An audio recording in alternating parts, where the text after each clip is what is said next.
Okay, so last time that we met, we decided that we were gonna create a plan to address critiques that students had previously struggled with.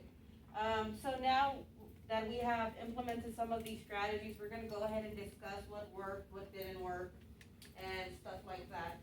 So first of all, how was our plan implemented, and what were the steps that we took to implement our plan? Well, I would say that we, basically divided and conquered, so each one of us did a subject, and that really helped out. Yeah, we also gathered all together to talk about the plans, so I think that went well. And then we discussed what our plans are gonna look like as well. I saw that we created slides and plans, for the, content that we were also assigned.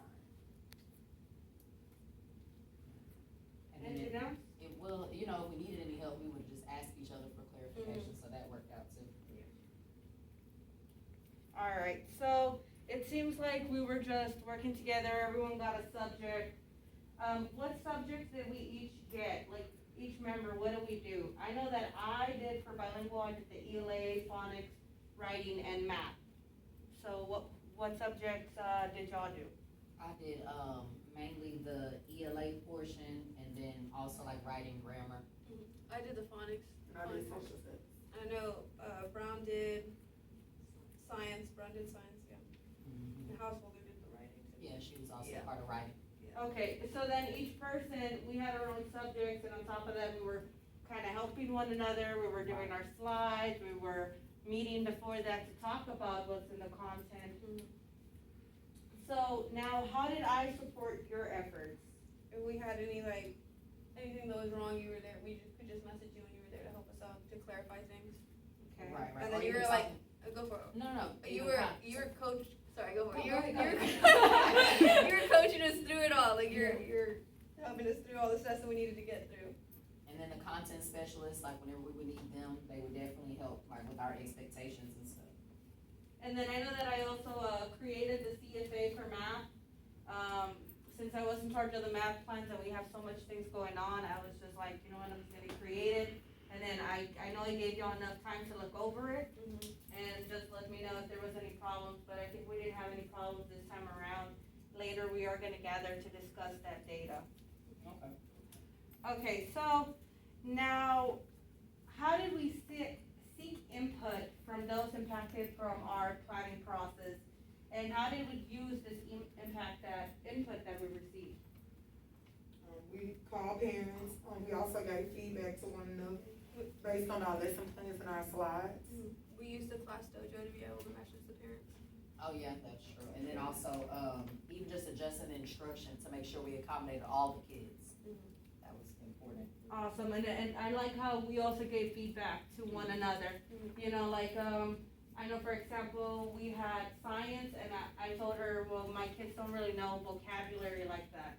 Can you please put in some vocabulary for me for my English language learners? And she was like, no problem.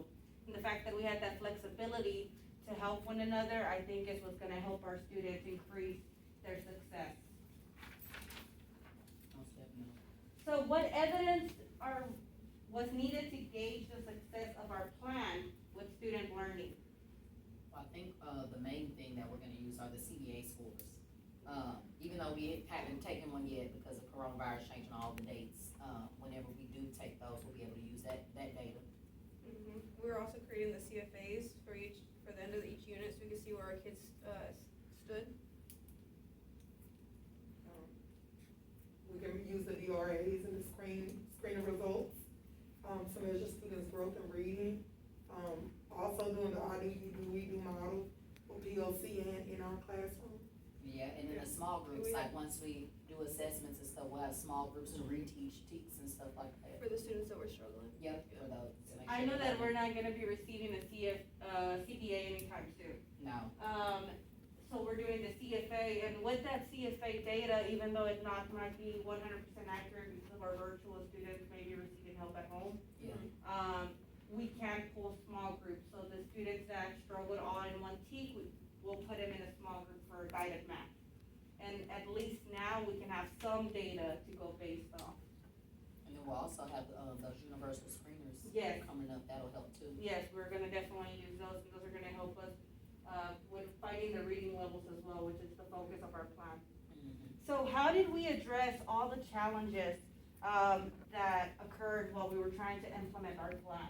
I think the biggest thing was us starting school so late, like on September 8th, and so, due to the virus and everything.